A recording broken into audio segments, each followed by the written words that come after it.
Welcome back to Focus on Health. In case you're joining us right now, we're talking about navigating nutrition during this COVID-19 pandemic.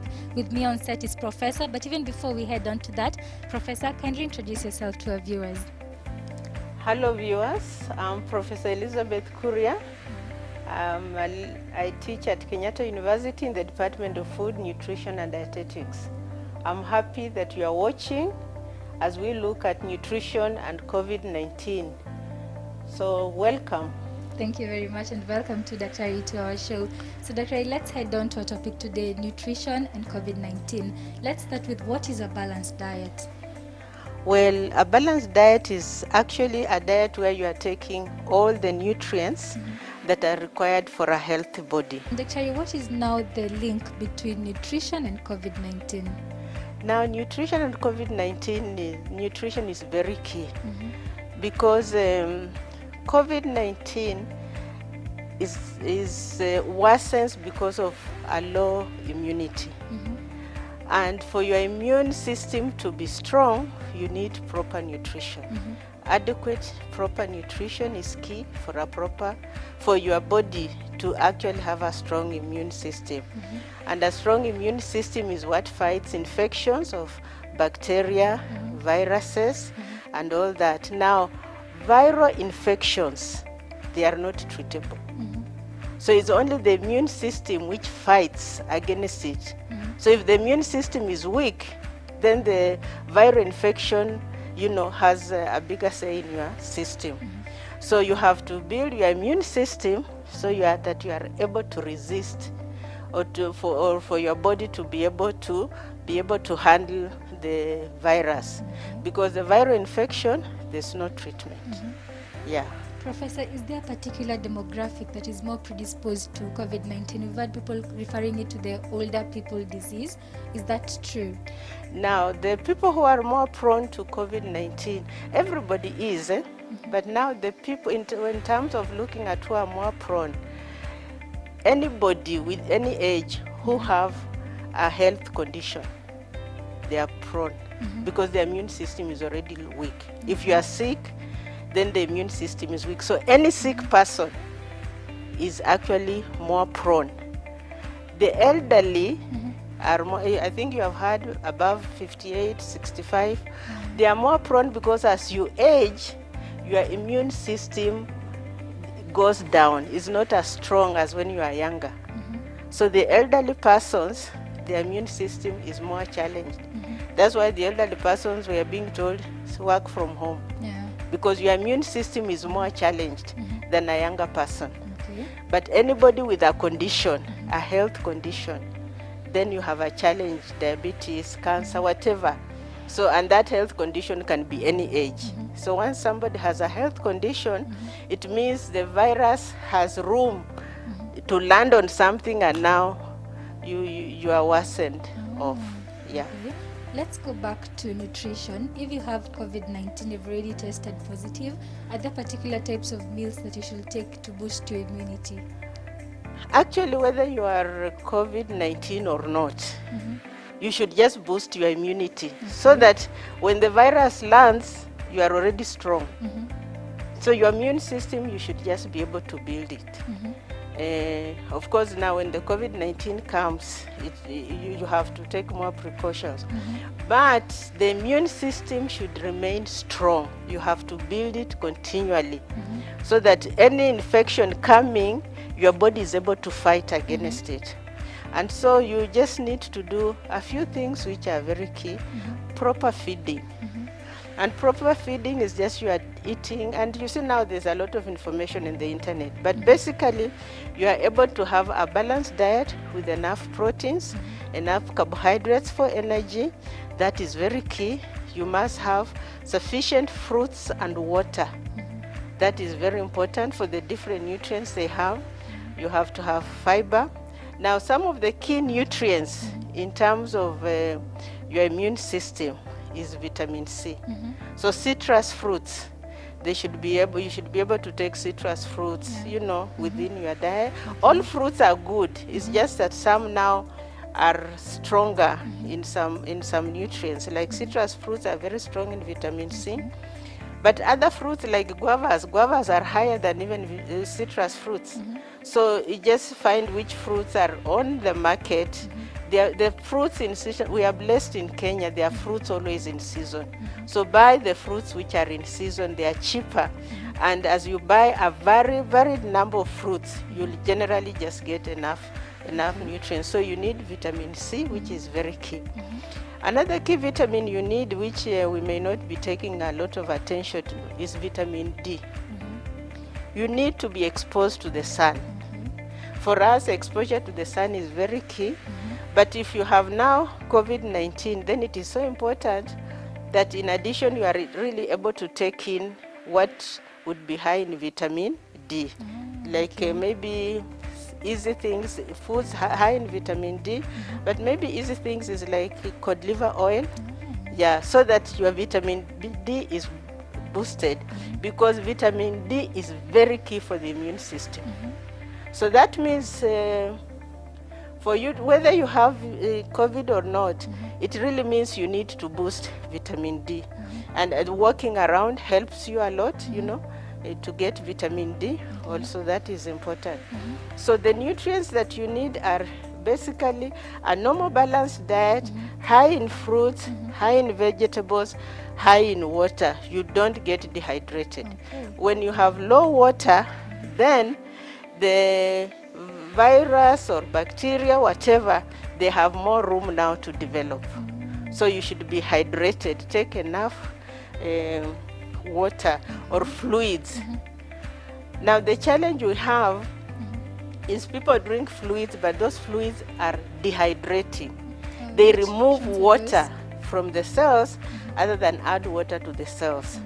For example, sodas. Or some of these drinks you get in the supermarkets.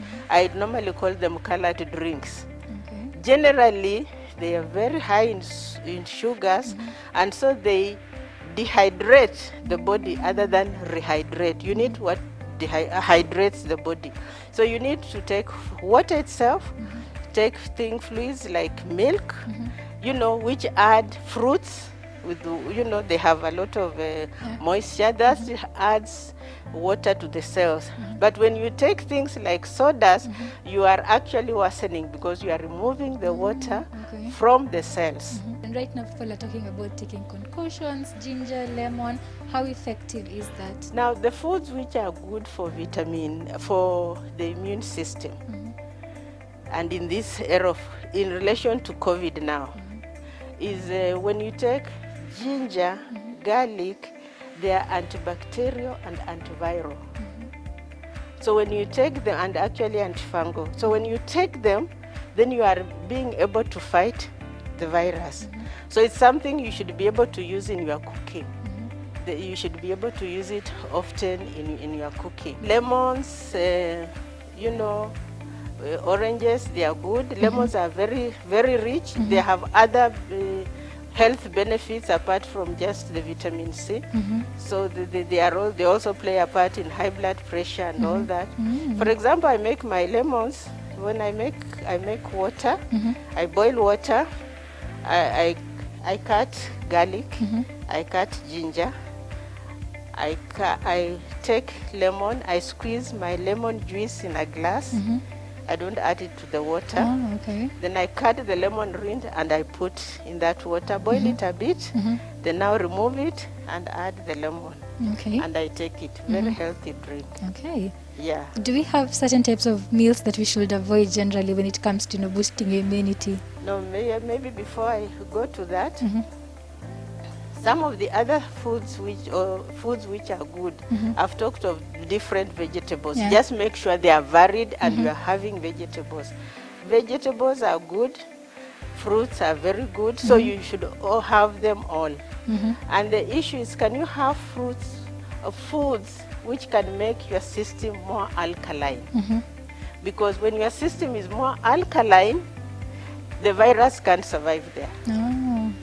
So the more acid you are, it is a more a conducive environment for viral growth. So the more alkaline, then it is not as conducive. So look for foods that can be alkaline or that. Okay. Then other foods that you use which are good is like onion. Basically onion. The onion we use for cooking.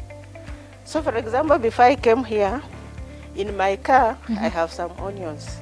So before I came, I ate Oh, you can actually eat it raw. Oh, okay. Do you know that scent? That scent of a raw onion? Yeah. Now that scent of a raw onion, the virus can't survive. Oh.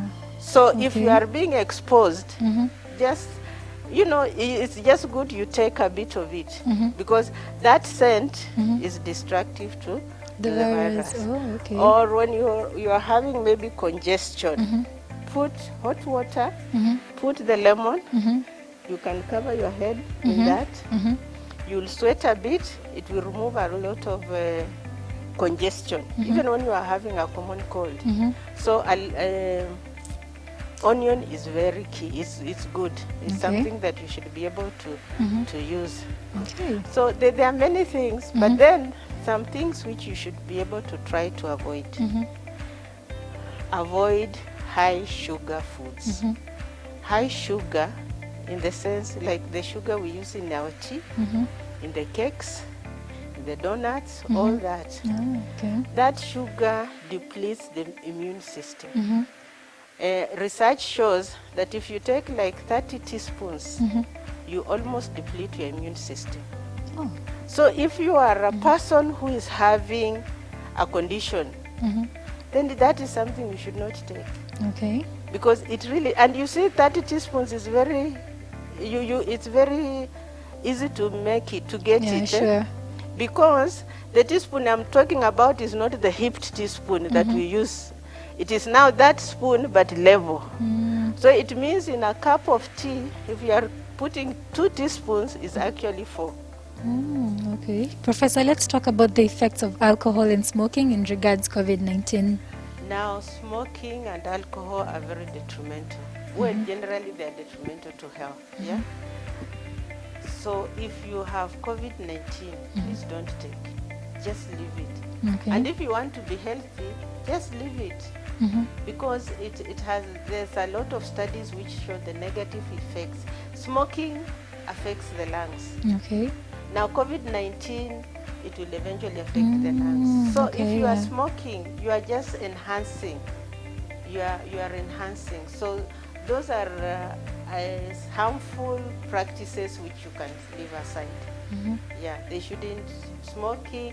If you have the condition, no smoking, no alcohol. Maybe now we could hear your final remarks to our viewers regarding COVID-19 and nutrition. Now, COVID-19, I think what is very key is to follow the protocols. Avoid social gatherings.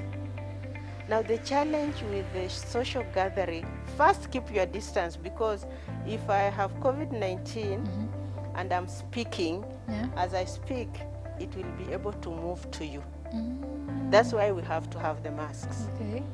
Now, if I have a mask and you have a mask, then the control is very high. But if I have a mask and you don't have a mask, then the infection is higher, So you need to have a mask. Even if you are talking, even if you are preaching, preach with a mask. Because if you are not doing it, I teach class. When I'm in class, I use a mask.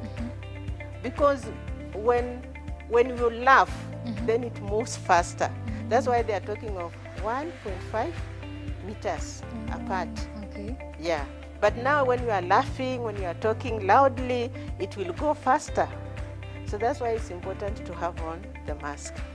So social gatherings, our society is very difficult to you see still people doing like this. Now what is that? They have said no greeting and then they are keeping saying like that. You shouldn't do that, because you are coming close. So the issue is when you keep distance, even if I have COVID-19, my whatever will drop down, so it will not get to you. Even when I see among the medical fraternity, because I know they are very careful. But when now it is break time for tea or for lunch, the masks are off, they are eating together and they are talking. And I think that is where the infections are coming in. And so even in the home environment, even in the eating, just be distant, because that is now when the infections will go. So I think it's important that we keep that distance, we keep the social distance. It's so key. Try to avoid gatherings. I think it is very important. And just follow the health protocols. I think that is what is going to help us. If we're able to follow the health protocols, it will help us. So have our masks on, wash our hands, avoid greeting, whatever greeting it is. I am seeing too much of that anywhere. And it is you are close. The issue is we want to be 1.5 meters apart from each other. So if we try some of those things, they are going to help us. Then exercise. Just be able to be mobile. Exercise. So those are some of the things maybe I would say are important for us. Okay, thank you very much, Professor. It's been quite an informative session. So we have come to the end of our show today, and there you have it from Professor. Precaution is key. I've been your host, Bari Michelle. I will leave you with a healthy segment. Stay safe and stay healthy.